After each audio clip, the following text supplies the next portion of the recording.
DogWorks Radio is sponsored by Alaska Dogworks. Check out their website at alaskadogworks.com.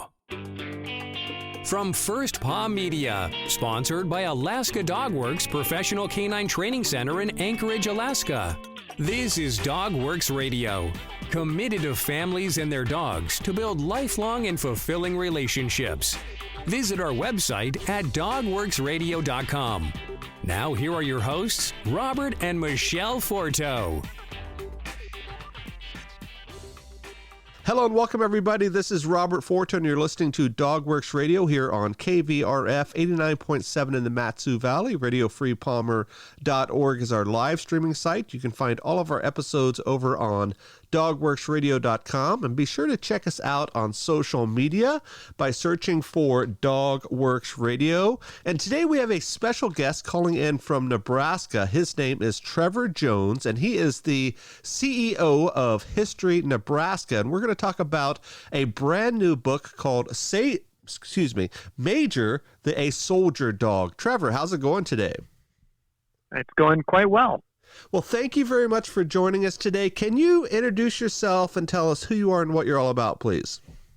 Sure. I am the head of History Nebraska, which is Nebraska's State Historical Society. So we have historical resources of all kinds related to Nebraska. We operate a series of historic sites across the state, including one at Fort Robinson in the western part of the state, where a war dog training program took place in World War II.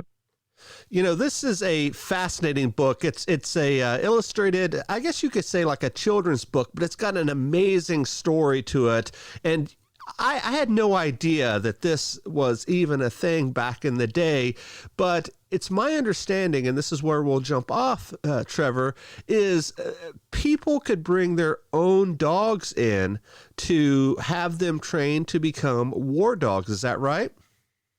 And actually, they needed them. I mean, that's the only happened during World War II. It's the only time in American history this had happened. But when the United States entered World War II, we were suddenly fighting a war on two fronts in Europe and the Pacific. And the thought was anything that we could do to free up soldiers to fight for the war effort would be great. And so could dogs help? And so the thought was, well, dogs could carry bandages, dogs could carry messages, they could go on patrols with soldiers and detect ambushes. And there was only one really big problem with that idea, is that the U.S. military didn't have any dogs. They had, they had no dogs to train, no idea how to train them if they had them at the beginning. And so the way they solved that problem is they called on the American people and they said, we really need your pets. And Americans by the thousands donated their dogs to this war dog training program. It was called Dogs for Defense, and they put these dogs on trains, put them in crates, put them on trains, and then they shipped them off to places like western Nebraska, and they trained them to be soldiers, and they served in every theater of World War II. The only time that's ever happened, but that's how it happened. And that was pretty commonplace back then. As you mentioned, we just didn't have the resources that were necessary to fight a major war like this. You know, they changed factories from producing one thing to produce something for the war, the automotive factories and all that, so they could support the war effort. So there was a heck of a lot of personal involvement back then, wasn't there? Unlike in today's wars, we just hear about it on the news, and it's sort of out of sight, out of mind. But it was not like that back then, was it?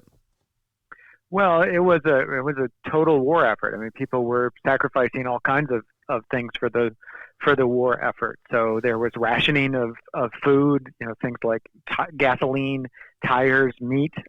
So Americans had to make sacrifices, and this, though, I can't discount how big of a sacrifice giving up pets were for people. I mean, this was a big deal. If you think about the way that if you're a pet owner, how you feel about your pet, it wasn't an easy thing for people to give them up, and they cared very deeply about them. And actually, the correspondence at Fort Robinson is full of people writing to find out how their dogs are doing. They would write and say, how's my dog, checking in on the dog. And they actually had to order the clerks to stop responding with personalized letters to people because they weren't getting any work done. So they had to have a form letter like, your dog's fine, we'll let you know. That's how much people still cared about their dogs. So certainly this idea of sacrifice and patriotism was there, but also people really missed their animals. What a cool story what this is. And of course, as you mentioned, there was a heck of a lot of sacrifice there. If I remember correctly in reading the book, there was about 14,000 dogs trained there. Is that right? Yeah, between 14 and 17,000 dogs. So a lot of dogs. So when you think about dogs, and I don't recall what the most popular dogs were in the 1940s, but when you think about dogs today, we're thinking about labs and German shepherds and poodles and all that are the most popular dogs. Do you know what was the most popular dog at the training fort at that time? Well, it really changed over time, because in the beginning of the program, they were really desperate for dogs, and they basically took anything anybody wanted to donate. And, they wanted them a certain height, they wanted them a certain weight. But at the beginning of the program, you've got Great Danes that are being sent. You've got sheepdogs that are there. You've got, all of these standard poodles, lots of poodles in their early days of the war dog program. And they realized over time that these were, all breeds were not created equal when it came to military service. And, some things they discovered there were no faults of the dogs, like Dalmatians. They had a lot of Dalmatians, and they discovered that Dalmatians showed up really well on the battlefield. They were really easy to spot. And so somebody had the brilliant idea of dyeing the Dalmatians blue. To a dark blue, a navy blue, so they wouldn't show up, which worked great until it rained, and then the dye ran out of the Dalmatians, and they were like a light blue. And so by the end of the war, you really see Dobermans, you see German shepherds, and then you see what Major was, the dog in the book Major, a Soldier Dog. He was a border collie, and a lot of the people in the post-war years that were interviewed. Soldiers said that the border collie was really the best scout dog. It was very intelligent, lots of drive, lots of determination, and perfect for the job. Excellent. And of course, a lot of those dog breeds continue today. You had mentioned the German Shepherd and the Doberman and all of those. A lot of those were still used in training programs today. So my next question, Trevor, is why Fort Robinson in Nebraska? A lot of bases have specialties. Was that the main reason that they thought that they could specialize in this particular training for the war effort? Well, there were 4 centers at the beginning of the war. There was one in Virginia, one in Montana, one in California, and then the biggest one in Nebraska. And it was really basically whatever site had the capacity. And Fort Robinson had been a fort for a long time. It was a remount division location. It had been an Indian Wars fort, and it had space, and it was connected by rail lines, and that's why they really chose that site. And by the end of the war, Fort Robinson is the only one left. They've closed down the other ones. And so that ends up being the primary training center for dogs. But they had to move fast. I mean, it's really interesting to go through the records. And these poor quartermasters are trying to requisition 6,000 leashes. They're like, we need 6,000 leashes. We need lumber to build 10,000 dog houses. We need, 5,000 dog bowls, and we need them all tomorrow, basically. Wow. And so they had to build this thing from scratch and figure it out, and they didn't really know what they were doing. So there's these stories of young men who have either been drafted or they've been volunteered for the Army, and they go to their induction site, and somebody asks them, do you know anything about dogs? And maybe they've had a hunting dog, or maybe they've trained dogs, or maybe they've shown dogs. And the next thing they know, they're on a train to Fort Robinson, Nebraska. And a lot of them, they hadn't even had basic training. They just were like, go. Like, we're just, there you go. And that's how they got to Fort Robinson. And they didn't really know what they were doing, I think, at the beginning. There really wasn't any uniform dog training way in the United States at that time. And so the military comes up with a technical manual, as the military does, and it's called Technical Manual, War Dogs. And that's where they lay out how to train a dog. And that's really the first time that that's codified in that way. And then this really becomes the basis. We've improved it since then, but that document becomes the basis of how we train service dogs and military dogs today, those same core techniques, because a lot of these soldiers, once they entered civilian life at the end of the war, they kept on training dogs. They trained dogs for the visually impaired in the post-war years. They did things like that using the same techniques. So they learned a lot about dog behavior and how dogs functioned during World War II, and that really is the basis for, we use dogs for so many ways to help humans today, and that's where they figured it out. So, Trevor, before we jump over to what happened to the dogs during the war, what they did, etc., if memory brings up, we went into the war relatively quickly, of course, with Pearl Harbor and all of that. And then, of course, it went on for several years afterwards. During that time, was this program continual? And was there any breeding program at some point where, we figured out what dogs are the best. Let's get the best German Shepherds or Dobermans or whatever and start to breed our own in this program? Not really in World War II. I mean, they didn't really figure that out until, after the war. It was more, these are the dogs that have been donated to us, and let's find the best ones of those. Okay. And they really felt like what's fascinating to me is they didn't treat these dogs, and this is not the case in the United States and in other conflicts, but during World War II, the government felt that these dogs were basically on loan from the American people, and that they had a duty to return them at the end of the war. And they took this very, very seriously. So what happens is at the end of the war, they ship all of these dogs that had been serving all over the world back to Fort Robinson, Nebraska, and they put them through a detraining course, and they train them basically to be pets again. And they give them, they show them how to live with families that they came from. And then at government expense, they put them back in crates and shipped them back to the original owners. And they took that so seriously. I mean, there are letters in the correspondence that say, I served with this dog for 2 years. I've been its handler. I love this dog. I want to keep it. I want to take it with me once I'm discharged from the Army. And the military's response is, nope, this dog doesn't belong to us. It belongs to the person who donated it. And if they don't want it back, if we track them down and they don't want it back, then you can have it. But otherwise, it's going back. And it's going back, to California or Detroit or, Michigan or wherever it came from. And they took that really seriously. The only time in American history that's happened. In other wars, we've treated dogs much more like assets, like a tank or a plane.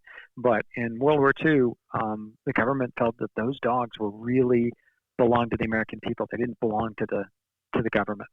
That's really interesting because if memory sounds, I think that just in the last decade or so, there have been laws or rules passed that these dogs, these war dogs or military dogs, can now go to their handlers. The dogs of modern war can go to their handlers, and because like you said, up until very recently, they were just considered part of the military establishment or the gear. Isn't that right?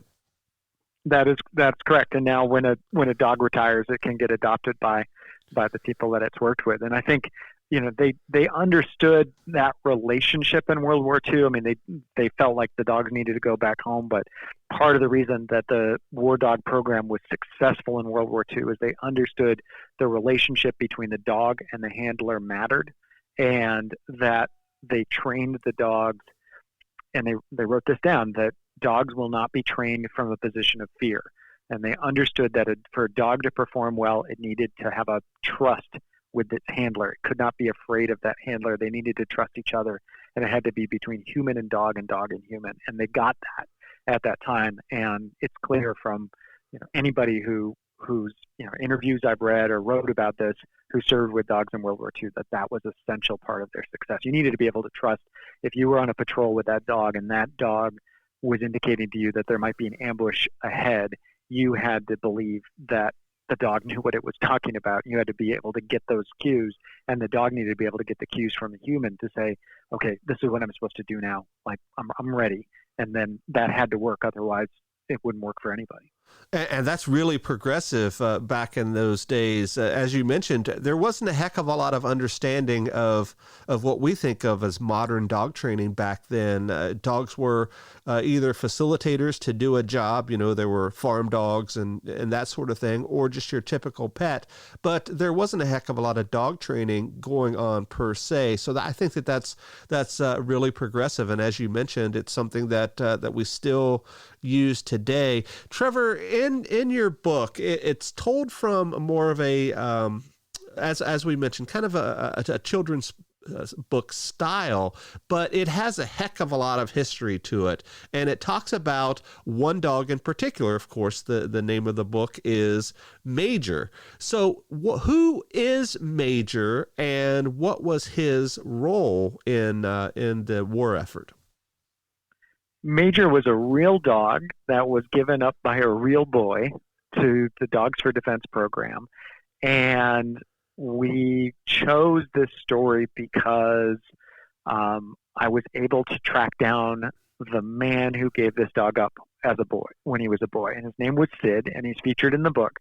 And when Sid was 5, he gave up his pet. He gave up Major, his family dog that he'd grown up with, and put him in a crate and shipped him off to Fort Robinson, and that's where he ended up serving.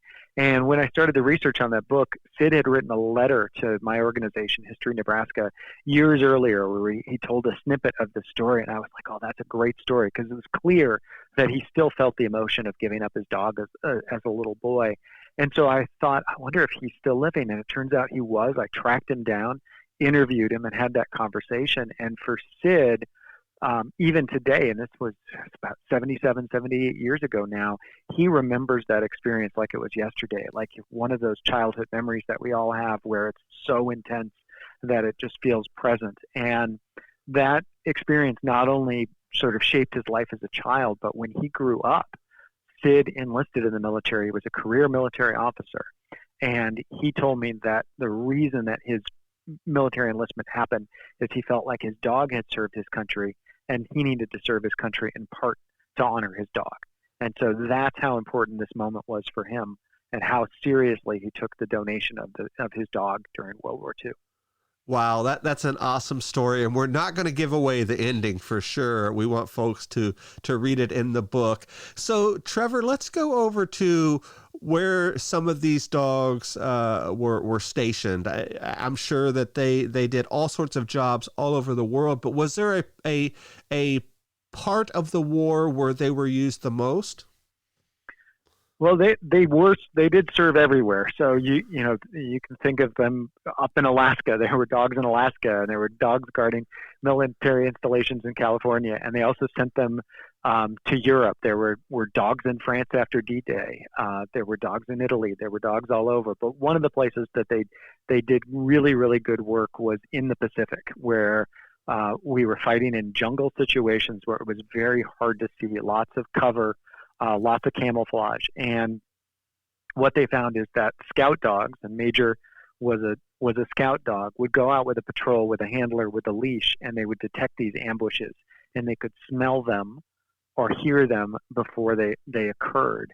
And there are these accounts of the dog figuring out that there's an ambush ahead, and so the patrol will either back up, go around the other way, call an artillery strike, or do something to get past that ambush. And the soldiers that served with scout dogs in the Pacific say that they saved hundreds, if not thousands, of American lives by detecting these ambushes. And that's really where they did their best work, was in those kinds of jungle situations, because dogs, as you know, their sense of smell is so much better than ours. Their sense of hearing is so much better than ours, and so they don't need visuals in order to figure something out. And basically, if you're a dog owner, that's how your dog thinks of you, is based on how you smell, not how you look. You're not the person with brown hair. You're the person who smells like coffee. I mean, that's how they know who you are. Right. So were these dogs, Trevor, or actually were the soldiers, was that their their assignment? Was it as a dog handler, or was the dog just a part of their gear? They have their gun and their backpack, and now they have their dog. Or were these soldiers particularly assigned to only work with the dog and do that sort of as their daily duties? They go out on patrol with the dog for a purpose, or were they just part of sort of the system? No, they were specialized. They were specialized dog handlers, and so they actually had what they called dog detachments that went out. And so you would have a group of maybe 60 dogs and 30 men, and every dog handler would have 2 dogs so that they could rotate them and rest them. And they would go out. So you had that group that would come together, the dog detachment, and then they'd get assigned to infantry patrols to go out. One handler, one dog for each patrol. And that's how they did it. And it was really interesting because the dog program was run by the quartermaster department. And so these weren't, they weren't Army, they weren't Marines. And the quartermaster department was really about supplies. But these guys served in combat. These dog handlers served in combat. They carried guns, and it was extremely dangerous work.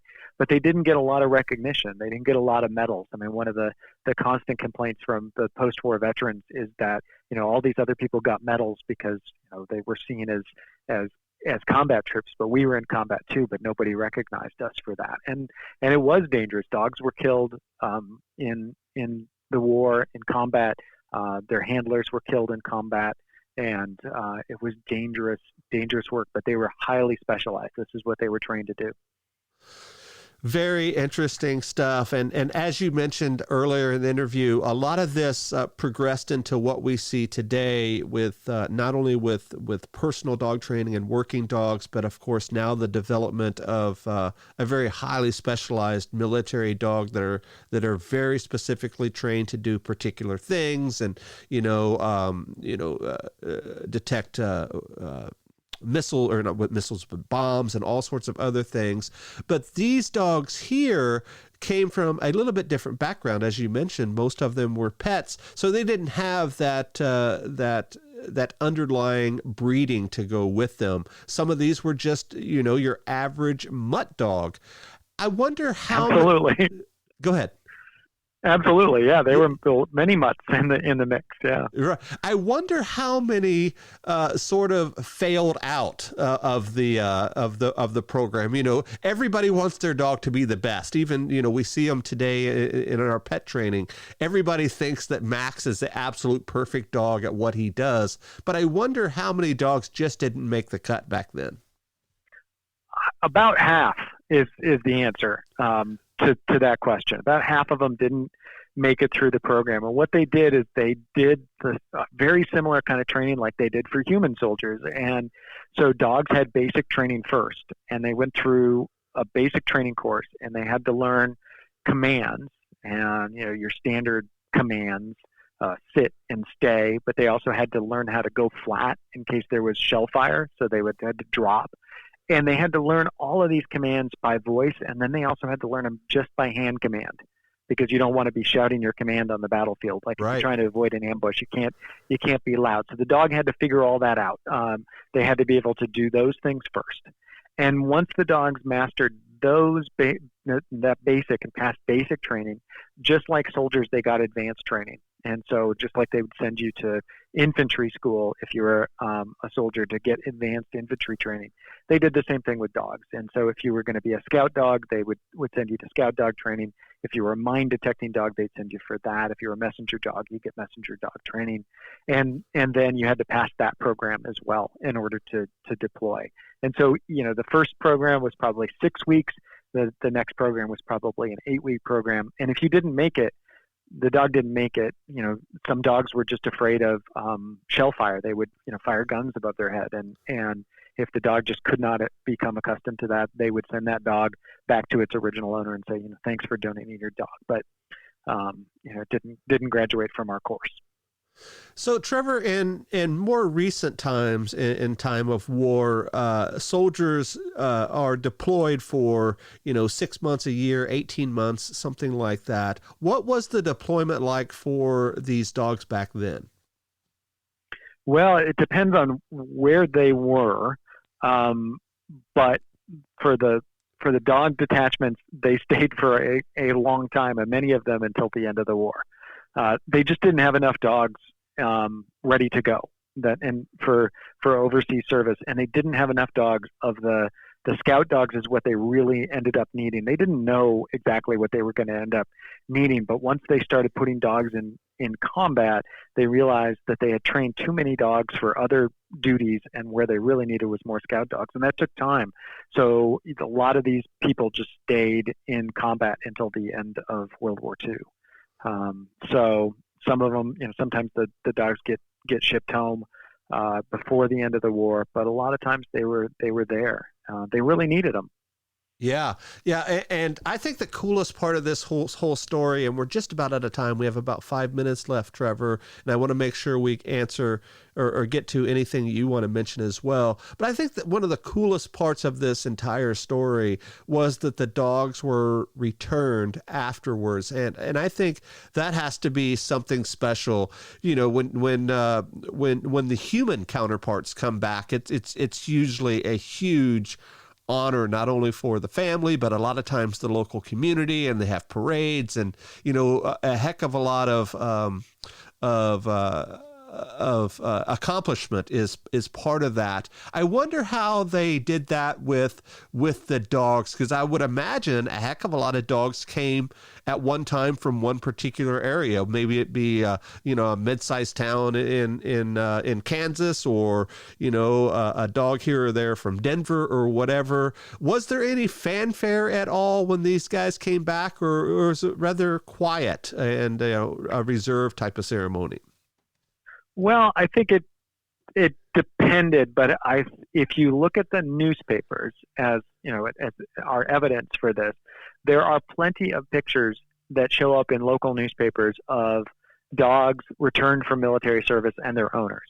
And so reporters, definitely reported on this and made it into hoopla. And the dogs came back with their discharge papers, and reporters covered this. And you see pictures of a lot of times very cute kids and their returned war hero dogs in the paper. So clearly there was some joy and attention that was paid to this. I mean, Sid tells the story of when in his life, and I will give away the end of the story because it's a children's book and it's happy. Major does come back after the end of the war, and he survives World War II, and he comes back and is reunited with Sid.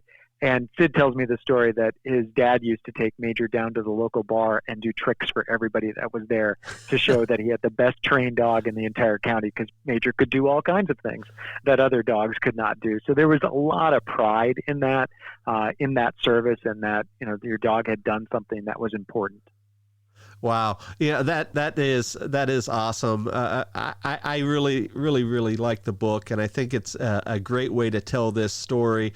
So I guess my last question to you, Trevor, is with your job at the History Nebraska, why this story? Are you a big dog person? Is this something that you just have a heck of a lot of interest in? Why do you find that you're working in this area, I guess? Well, I like dogs a lot, but the reason I wanted to tell the story, and the reason that Major, a Soldier Dog, is geared as a children's book, was I wanted to talk about these ideas of patriotism and sacrifice, and we talk a lot about these as Americans, and they're abstract concepts, and they're hard sometimes for adults to understand and really difficult for children. But when you think about this true story about what Americans did, and you ask the question, would you give up your pet to help your country? Would you give up your pet to help someone else? That really puts those ideas of sacrifice and patriotism in a concrete way to think about it. And so that's what I really want people who read this book with kids. If you're an adult, there's lots of good information there too. But I want you to think about that question: is what does it mean to give up something that you really deeply care about? Because this is what Americans did. They did this with no guarantee their dogs would come back, and they loved them like we love our pets today. And so that's what I wanted to do. And so part of it is it's just a great story. It's an underreported story of World War II. I think it's absolutely fascinating that it happened this way, but also it raises those larger questions about sacrifice. I totally agree with you, and I think it is a great medium to tell that story, especially in today's day and age. As we mentioned at the top, often we don't understand a lot what happens in times of in war or conflict. We see it on the news, but otherwise, unless we're involved with it, we don't know much about what happens. And I think that a story like this, even though it's about World War II, it is about patriotism and sacrifice and honor and all of that. And I think you did an absolutely wonderful job, and there is a heck of a lot of history intertwined in there. Of course, you work at a history society, so I think that definitely plays out. Trevor, what have we missed? What do you want to mention before we go? Well, if you would like to know more about the program during World War II, Dogs for Defense, if you want to go to history.nebraska.gov and put in War Dogs into the search bar, you can see some pictures of Fort Robinson and the dog training program. You'll find those in those search results. And so you want to see the historical images of what it actually looked like to have thousands of dogs trained. If you want to buy the book, Major a Soldier Dog, you can go to history.nebraska.gov/books and pick it up there, or it's available on Amazon. It's available at Barnes & Noble. Check with your local independent bookseller, and if they don't have it, ask them to carry it. And where can folks follow you? Are you active on social media, Facebook, Twitter, Instagram, anything like that? The best way would be to go to on our Facebook and Instagram for History Nebraska. And so we have active social media channels there, and we do post some pretty wonderful photos of dogs there as well, because we have many, many great photos from World War II dogs in our archives. And we'll definitely put some links over on the show notes page. Today's guest is Trevor Jones, and we're talking about Major, a soldier dog. It's a wonderful book, and I encourage everybody to go out and get their copy. And Trevor, thanks again for joining us today, and I hope you have a great day. It was my pleasure. Thank you. On behalf of our guest today, this is Robert Forto for DogWorks Radio. We will see you guys next time. Goodbye. From First Paw Media, this is DogWorks Radio. We hope you enjoyed this podcast, and we invite you to subscribe in Apple Podcasts, Spotify, Stitcher, or wherever you get your podcasts. You'll find a link on the episode notes. You can tap or swipe on the episode cover art, and you'll see some offers from our sponsors. You can support our show by supporting them. If you like what you have heard, we would love it if you could give us a 5-star rating and tell your friends how to subscribe too. Your hosts are Robert and Michelle Forto. Our producer is Robert Forto and created for First Paw Media.